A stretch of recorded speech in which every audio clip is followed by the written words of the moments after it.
बेटे partnership accounting में chapter number 6 है हमारा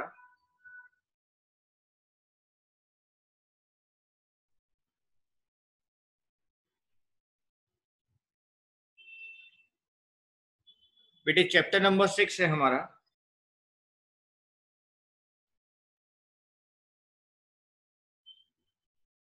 रिटायरमेंट ऑफ अ पार्टनर।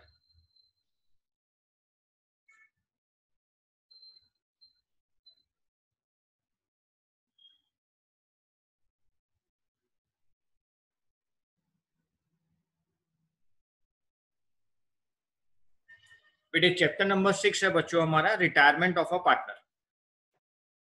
बहुत ध्यान से मेरी बातों को सुनते रहे, आपको इस चैप्टर में कहीं कोई समस्या नहीं होगी, बस आप मेरी बातों को ध्यान से समझें।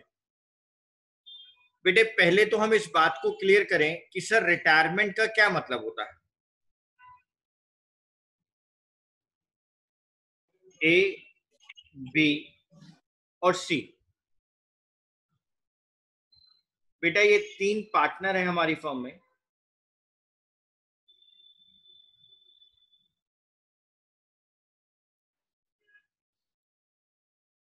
Three partners in a firm. बेटे मान लो बी हमें कहता है कि अब वो हमारे साथ काम नहीं करना चाहता, नॉट विलिंग टू वर्क। अब जो बी है बेटे वो हमारे साथ काम नहीं करना चाहता बेटा। बी कहता है आई वॉन्ट टू रिटायर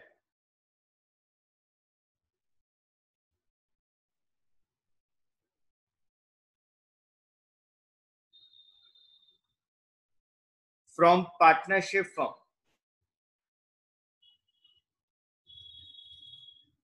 कि मैं पार्टनरशिप फर्म से रिटायर होना चाहता हूं। I want to retire from partnership firm. वो अपनी विलिंगनेस बता रहा है बेटे, वो अपनी इच्छा से कह रहा है कि मैं फर्म से रिटायर होना चाहता हूं।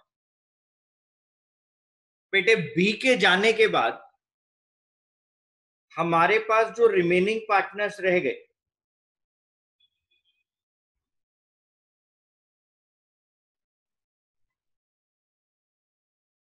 बेटे रिमेनिंग पार्टनर्स रह गए ए और सी।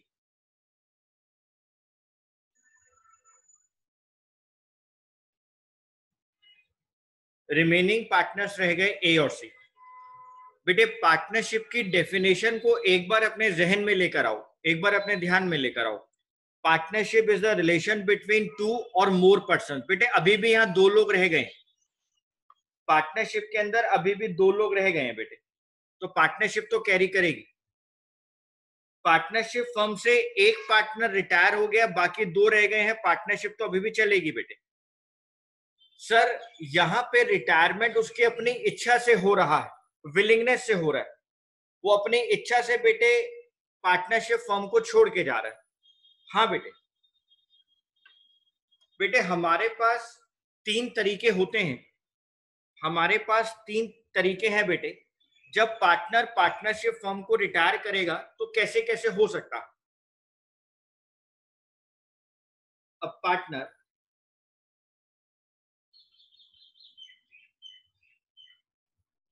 may retire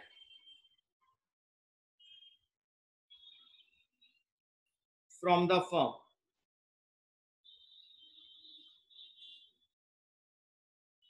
a partner may retire from the firm. Point number 1, if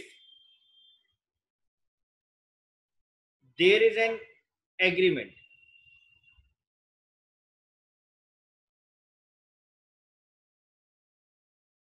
to that effect। बेटे अगर पार्टनर्स के बीच में पहले से ही एग्रीमेंट है कि मिस्टर बी इस टाइम के बाद बेटे हमारी फर्म से रिटायर होके चले जाएंगे, उनके बीच में पहले से ही कोई एग्रीमेंट बना हुआ है इस बात को लेकर। दूसरा तरीका, if all the partners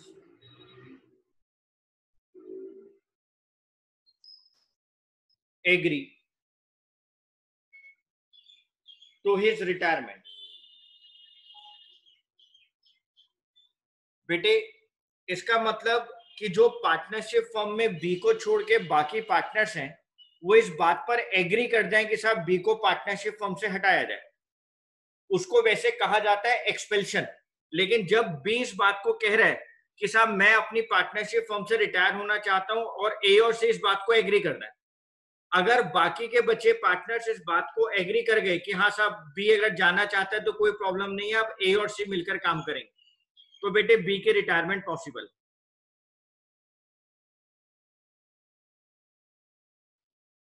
point number 3,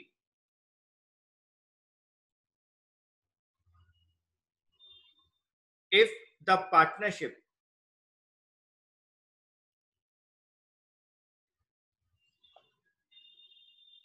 is at will, बेटे ये आपने बीएसटी में पढ़ा होगा 11th क्लास में, जो पार्टनरशिप एट विल चलती थी, जहां पे सिर्फ आपको अगर पार्टनरशिप से बाहर जाना है, पार्टनरशिप से अपने आप को बाहर करना है, तो आप एक नोटिस दे दें, आप एक पब्लिक नोटिस दे दें रिमेनिंग पार्टनर्स को और बेटे अपने रिटायरमेंट के डिसीजन को उनको बता दें।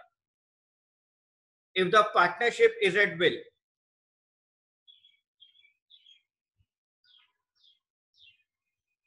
by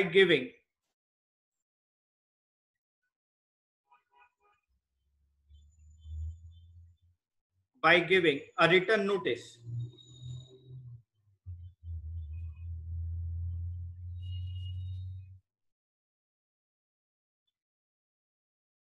to the remaining partners of his decision,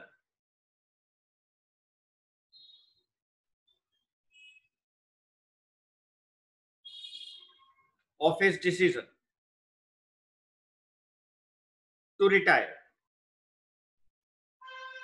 बेटे आप लोग यहां तक नोट करें, फिर हम आगे चलते हैं।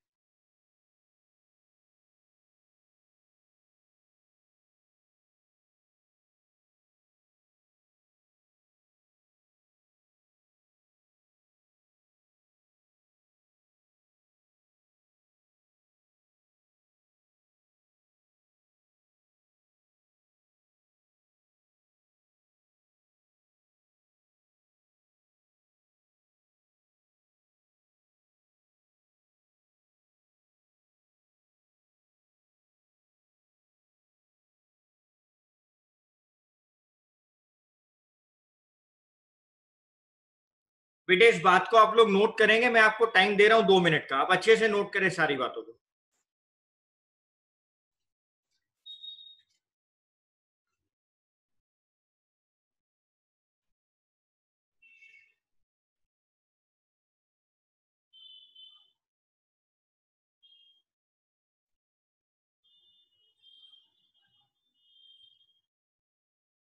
Retirement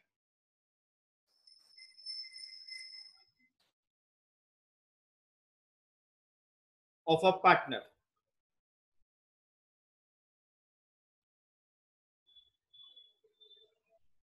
means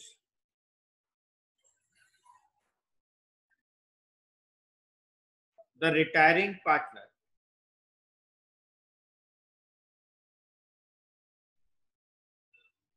ceases to be a partner, अब वो हमारा पार्टनर नहीं रहा,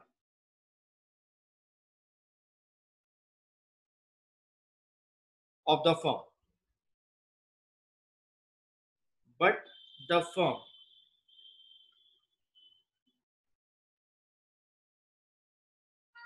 continues। बेटा बी के निकलने के बाद पार्टनरशिप फर्म रुकी नहीं है, ए और सी कंटिन्यू कर रहे हैं। It means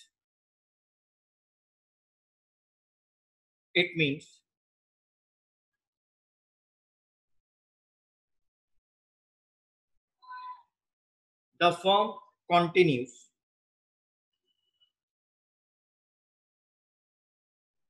its business with the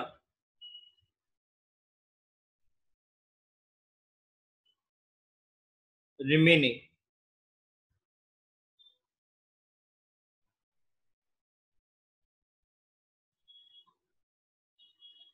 or continuing partners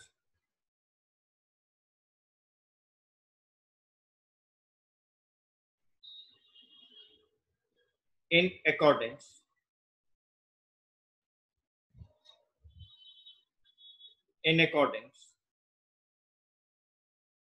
with the new or changed partnership deed.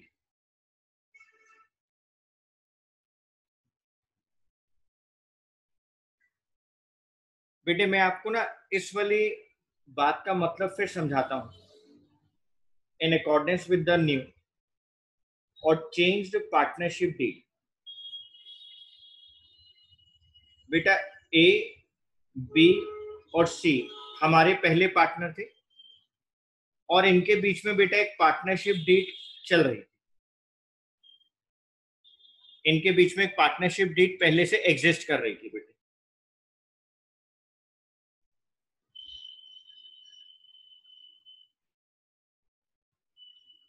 बेटे बी रिटायर हो गया. बी के रिटायरमेंट के बाद ए और सी रह गए. अब ए और सी क्या करेंगे बेटे, आगे अपने फ्यूचर में काम करने के लिए अपनी पार्टनरशिप डीड को दोनों के अकॉर्डिंग चेंज कर लेंगे. अब बेटे फ्यूचर में इन दोनों को काम करना है, तो अब ये दोनों अपने लिए टर्म्स एंड कंडीशन बना लेंगे बेटे. पहले वाली पार्टनरशिप जो एग्जिस्ट कर रही थी बेटे, जो इनके बीच में चल रही थी, अब वो उसको भूल जाएंगे. और उसको भूलने के बाद बी के रिटायरमेंट के बाद वो उस पार्टनरशिप डीड को भूल जाएंगे और बेटे नई पार्टनरशिप डीड के अकॉर्डिंग अपना काम आगे फ्यूचर में करेंगे. तो retirement of a partner means the retiring partner ceases to be a partner of the firm. बेटे अब वो हमारी फर्म का पार्टनर नहीं रहा. Ceases to be a partner of the firm but the firm continues. लेकिन फर्म बेटे आगे चलती रहेगी, फर्म रुकेगी नहीं. फर्म आगे चलती रहेगी. It means the firm continues its business with the remaining और continuing partners in accordance with the new और चेंज्ड पार्टनरशिप डीड. बेटे वो नई पार्टनरशिप डीड बना लेंगे या अपनी पार्टनरशिप डीड को चेंज कर लेंगे और उसके अकॉर्डिंग वो बेटे अपने बिजनेस को, पार्टनरशिप बिजनेस को दोनों ए और सी आगे ले जाए.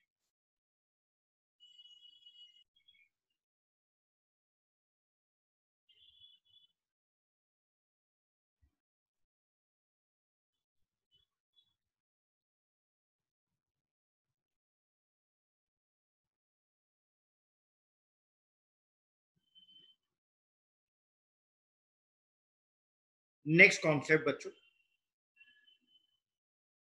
Liability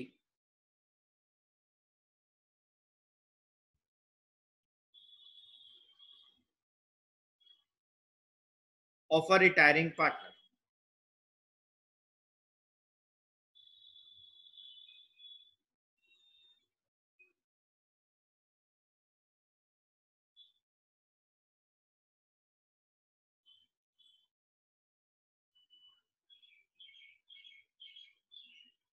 liability of a retiring partner. बेटा मेरी बात को ध्यान से सुनना.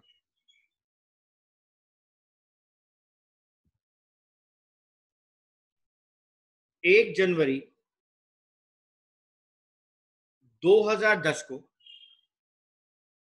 ए, बी और सी ने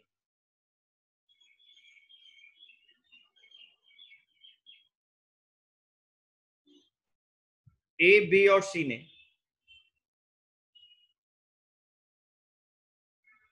पार्टनरशिप फर्म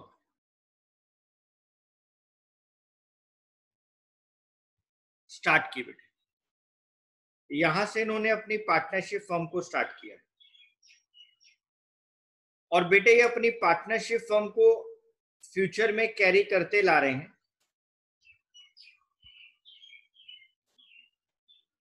31 मार्च 2020 को.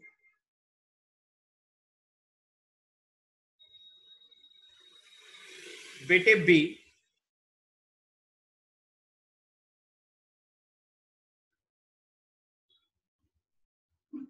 रिटायर हो गया. बेटा बी रिटायर हो गया. पार्टनरशिप फर्म से चला गया, यहां से लेकर यहां तक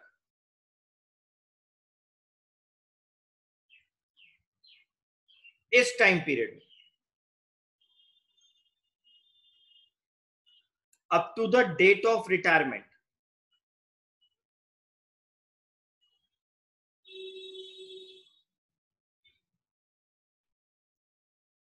up to the date of retirement partnership firm की जितनी भी लाइबिलिटी है वो बेटे बी की भी लाइबिलिटी है।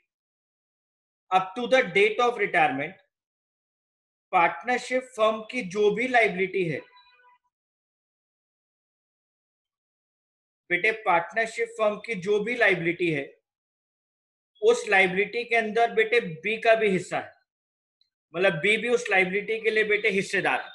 Up to the date of retirement, retirement की डेट तक पार्टनरशिप फर्म की जितनी भी लाइबिलिटीज हैं उन सब के लिए बी भी जिम्मेदार है बेटे।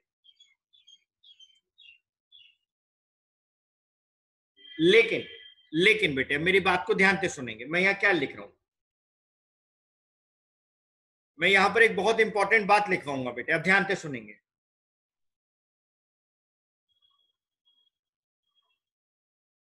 A retiring partner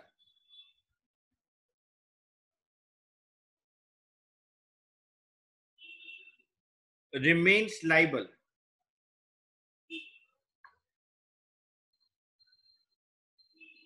for all the acts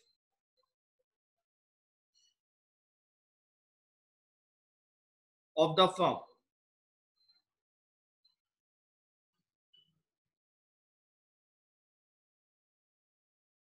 up to the date of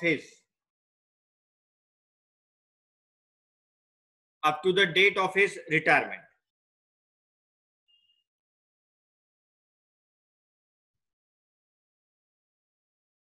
However,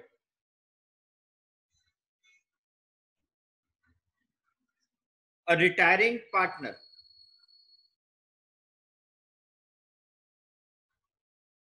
may be discharged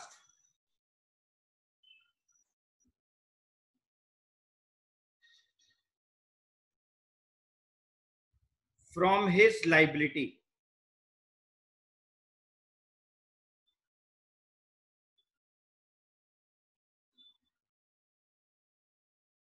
by an agreement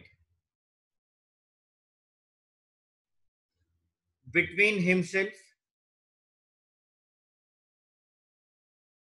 third party, for example creditors, third party का मतलब बेटे creditors, bank loan, bank and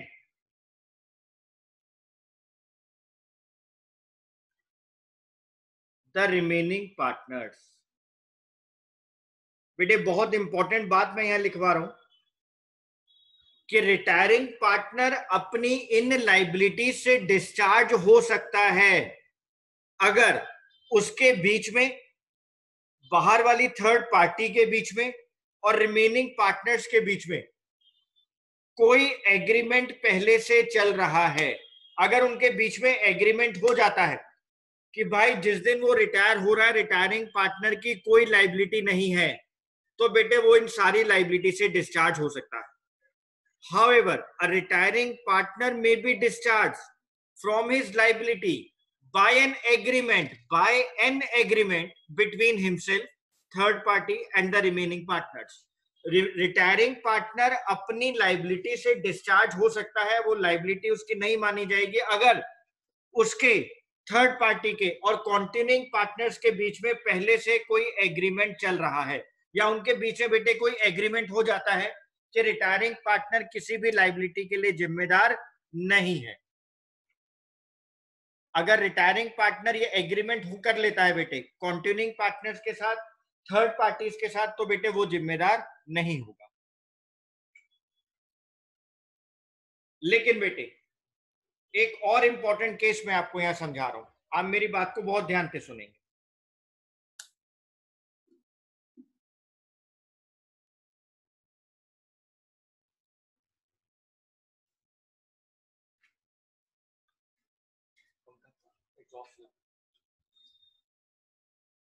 बेटे ये bank है,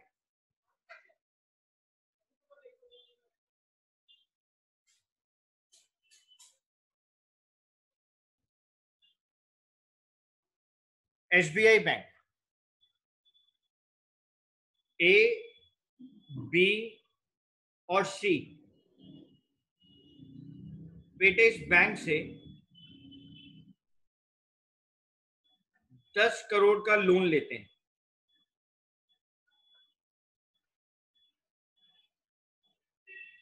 बेटे 10 करोड़ का loan लेते हैं।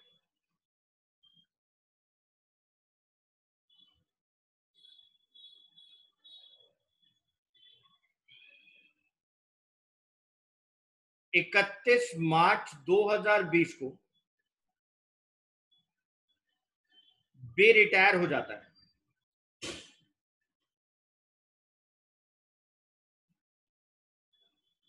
बेटे आफ्टर 20 रिटायरमेंट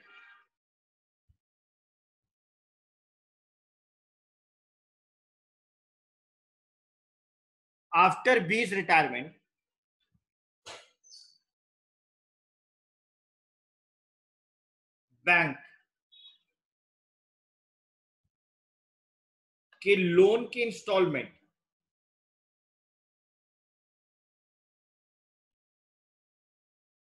ए और सी नहीं दे रहे या वो नहीं दे पाते। बेटे बी रिटायर हो गया और बी की रिटायरमेंट के बाद बैंक की लोन की इंस्टॉलमेंट ए और सी नहीं दे पा रहे। बेटे बैंक कोर्ट में केस करता है।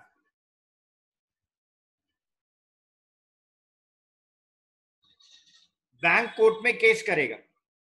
बेटे जब बैंक कोर्ट में केस करेगा ना, तो वो पार्टनरशिप फर्म के ऊपर केस करेगा। बेटे वो पार्टनरशिप फर्म के ऊपर केस करेगा और पार्टनरशिप फर्म में बी भी था। बेटे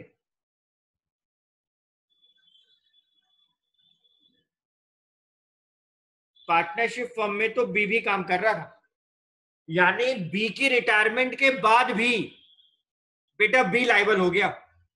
सर अगर बी को यहां पर बचना था, अगर बी इस लाइबिलिटी को अपनी लाइबिलिटी नहीं मानता, तो बी को क्या करना चाहिए था? बेटे अगर बी ये चाहता कि उसकी रिटायरमेंट के बाद वो पार्टनरशिप फर्म के किसी भी एक्ट के लिए लाइबल ना हो, जैसे यहां लोन लेने के बाद बैंक ने उसको ही बेटा उसके ऊपर भी केस किया, क्योंकि बैंक ने तो पार्टनरशिप फर्म पे केस किया, तो बी को क्या करना था? बेटे बी को अपनी रिटायरमेंट के टाइम, जैसी वो रिटायरमेंट करेगा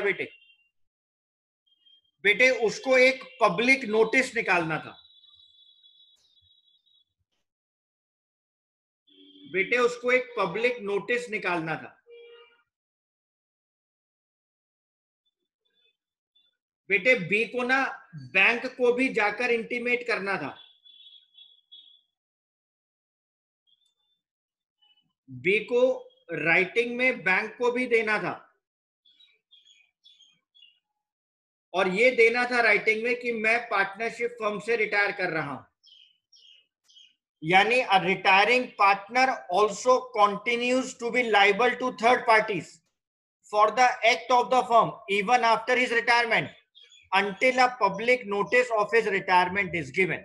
बेटे जब तक भी पब्लिक नोटिस नहीं देगा, भले ही वो रिटायर हो गया था, भले ही वो रिटायर हो गया हो, वो पार्टनरशिप फर्म की हर लाइबिलिटी के लिए लाइबल होगा। बेटे अगर बी पब्लिक नोटिस नहीं देगा, तो वो पार्टनरशिप फर्म की हर लाइबिलिटी के लिए इवन आफ्टर रिटायरमेंट, रिटायरमेंट लेने के बाद भी लाइबल होगा। बेटे यानी बी को रिटायरमेंट के टाइम पब्लिक नोटिस देना था।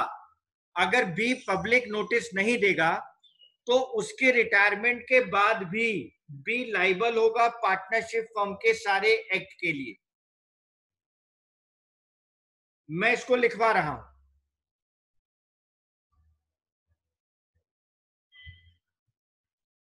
Liability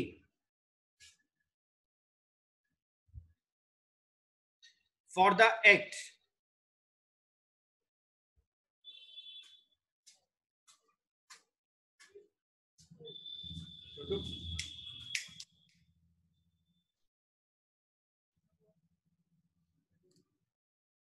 after retirement.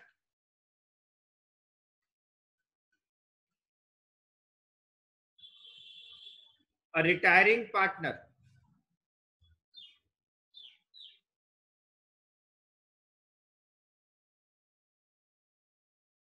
also continues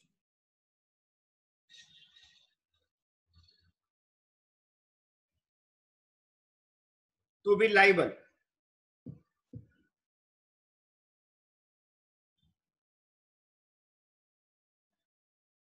to third parties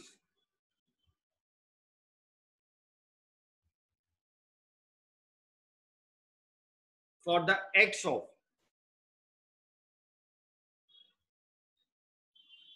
the firm even after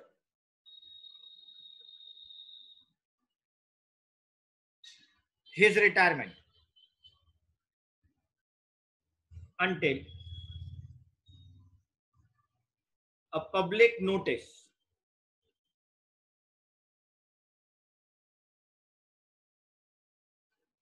of his retirement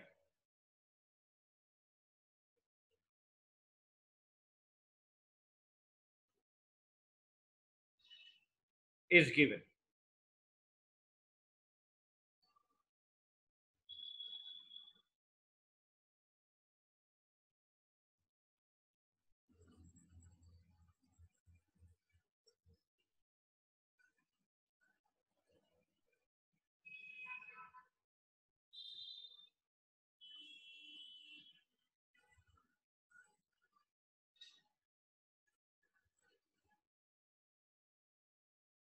sir अगर उसने पब्लिक नोटिस नहीं दिया तो वो लाइबल होगा बेटे.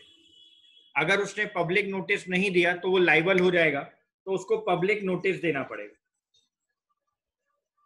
जिस दिन वो रिटायर हो रहा है बेटे उसको पब्लिक नोटिस देना पड़ेगा.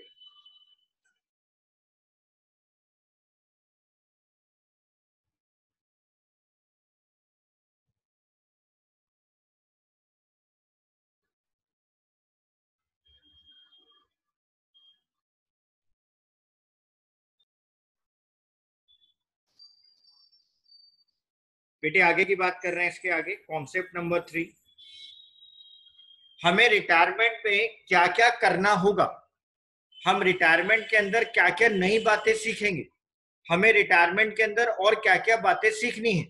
ठीक है sir.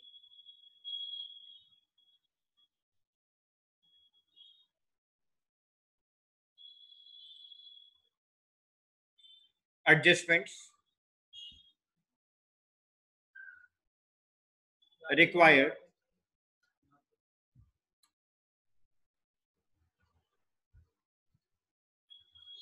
on retirement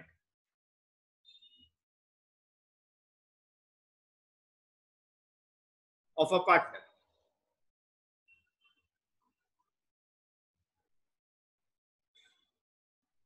Adjustment required on retirement of a partner. बेटे point number 1,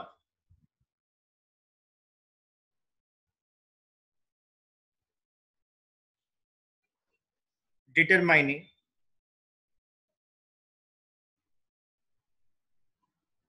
new profit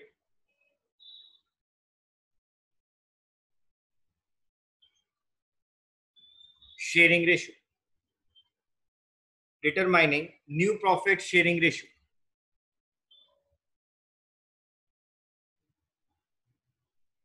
and gaining ratio. Point number 2,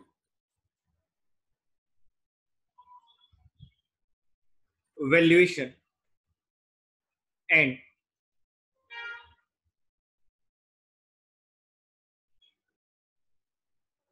adjustment of goodwill. Valuation and adjustment of goodwill.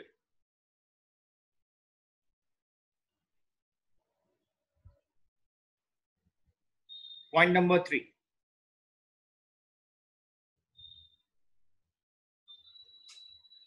revaluation of assets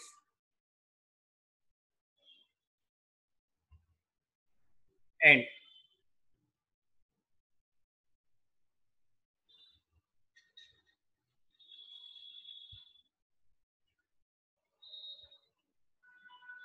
reassessment of liabilities.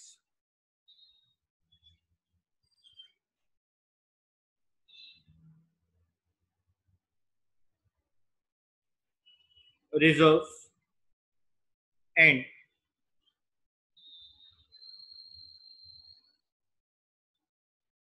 undistributed profits.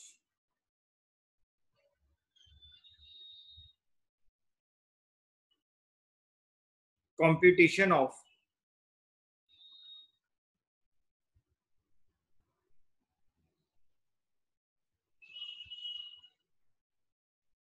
amount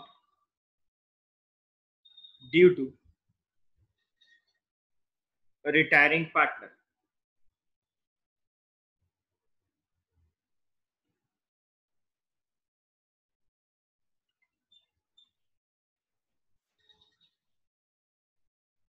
Payment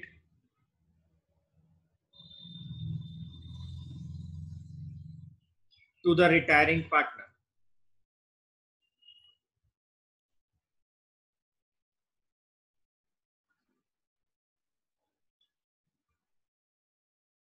Adjustment of capital.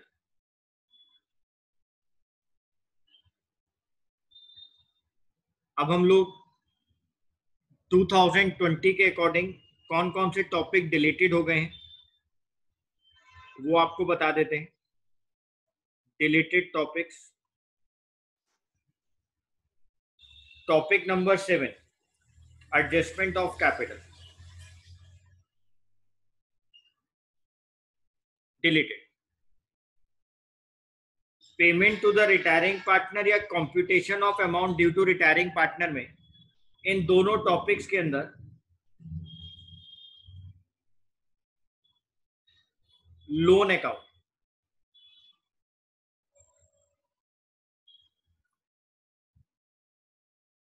Deleted. और balance sheet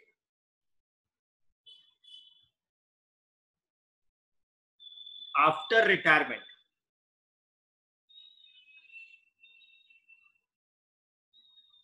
of a partner. Balance sheet after retirement of a partner, deleted.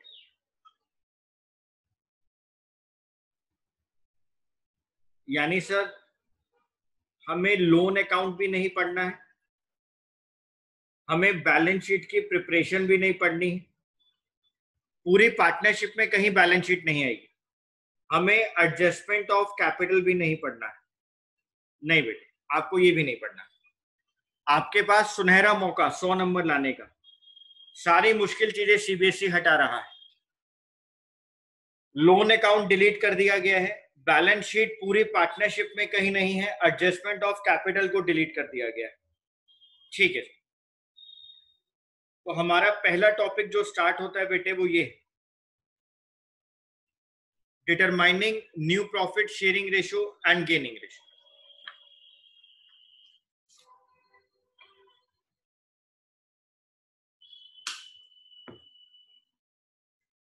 बच्चे साफ साफ note करते जाएंगे, समझते जाएंगे मेरी बातों को. सारे क्वेश्चन मुझे ही सॉल्व करवाने हैं. आपने सिर्फ क्वेश्चंस को लिखना है, आप सिर्फ समझेंगे और उसको नोट करेंगे.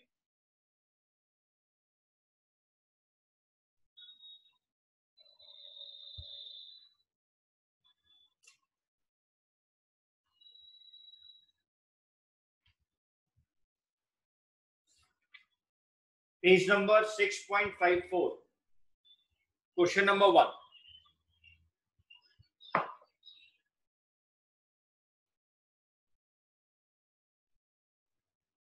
Page number 6.54, question number 1. A, B and C were partners sharing profits in the ratio of 1/2, 2/5 and 1/10.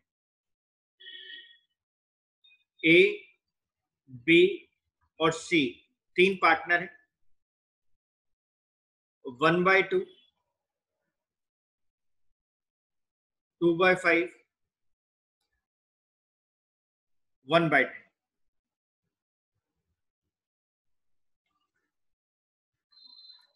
LCM आ गया 10, 2 5s are 10, 5 2s are 10, 2 into 2 4 और 1।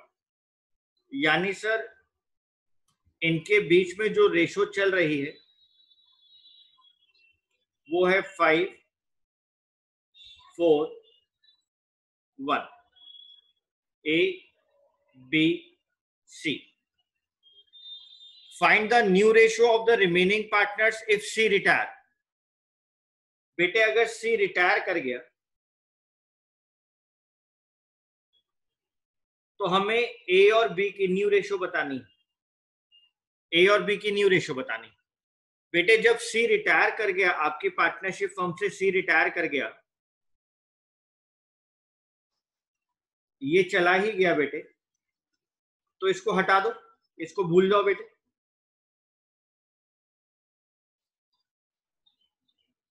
जब C चला गया बेटे तो इसको भूल जाओ, बिल्कुल इसको भूल जाओ बेटे, C चला गया। अब आपके पास सिर्फ रह गए A और B, यानी सर A और B रह गए बेटे, सिर्फ A और B आपके पास रह गए, तो इनके जो न्यू रेशो है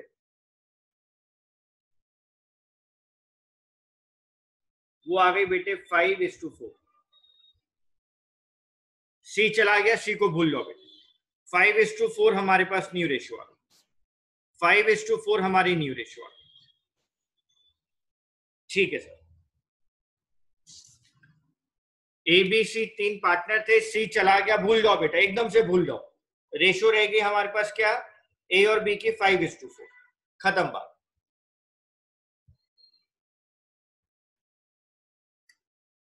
क्वेश्चन नंबर 2,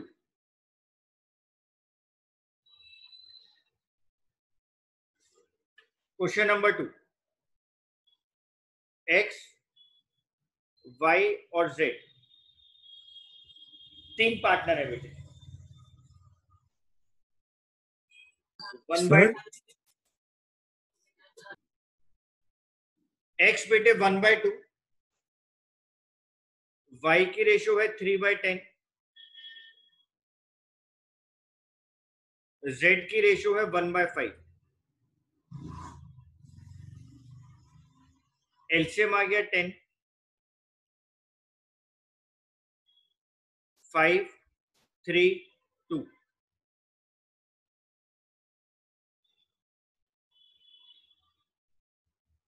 ओल्ड रेशो आ गई बेटे 5 3 2।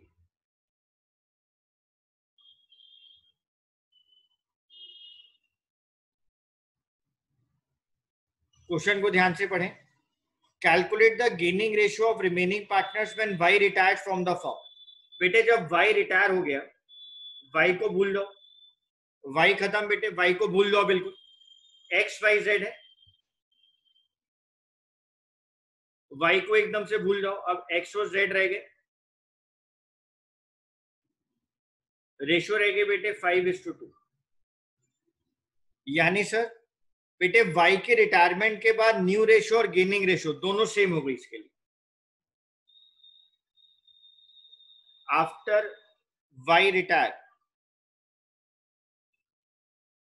after Y retires, then new ratio of X and Z 5:2।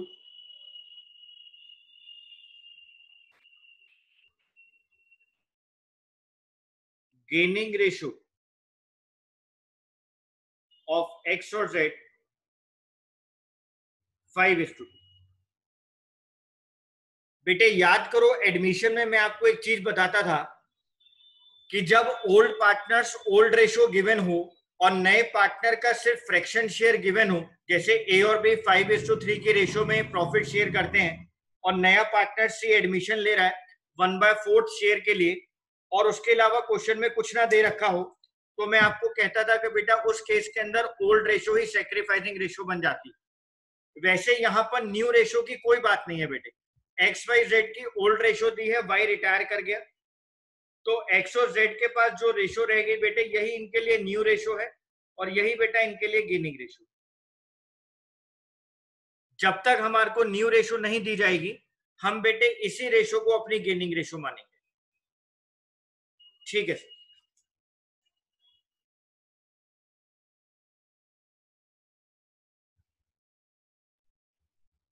Question number 3,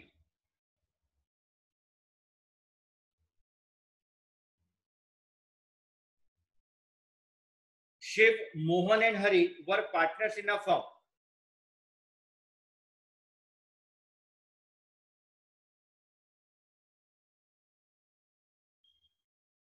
Shiv, Mohan और हरि बेटे पार्टनर्स हैं। 5:5:4 की रेशियो है।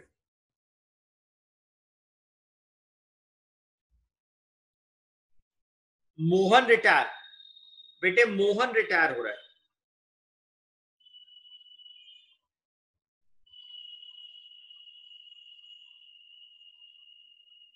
मोहन रिटायर हो रहा है और क्या लिखा है? Mohan retire and his share, his मतलब मोहन का शेयर वॉज डिवाइडेड, उसको बांट दिया जाए equally between Shiv and Hari. यानी सर अब हमें क्वेश्चन में कह दिया कि ये जो मोहन का शेयर है ना, इसको इक्वली शिव और हरि लेंगे। यानी यहां पर अब उसने कंडीशन दे दी, इसका शेयर है 5/14, ये अब इक्वली लेंगे बेटे। तो मैं यहां पे लिखूंगा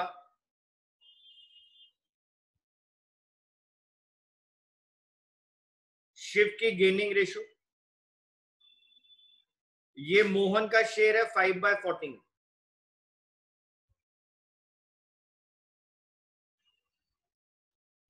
इसको आधा ले जाएगा शिव, लिखा हुआ इक्वली 1/2, 5/28। ऐसे ही बेटे हरि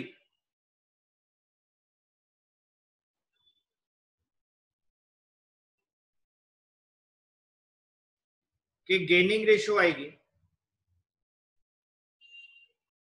5/14 इंटू 1/2, 5/28, ये इन दोनों को गेन हो गया। सर आपने हमें सिखाया था sacrificing ratio is equal to old ratio minus new ratio. बेटे मैं आपको सिखा रहा हूं gaining ratio is equal to new ratio minus old ratio.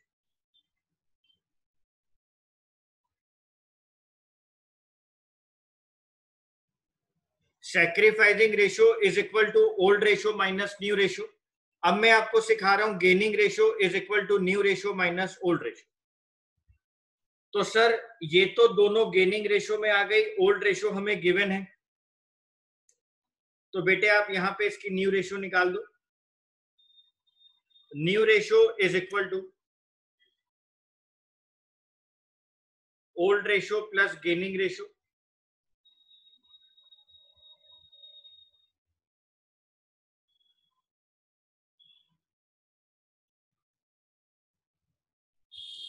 Shiv की ओल्ड रेशो है 5/14,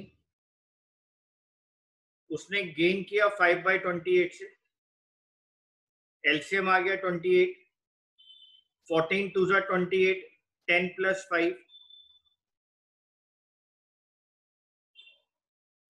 15/28।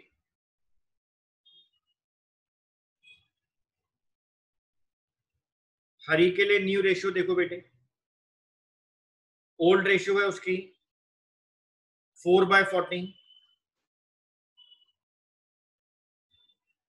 प्लस 5/28,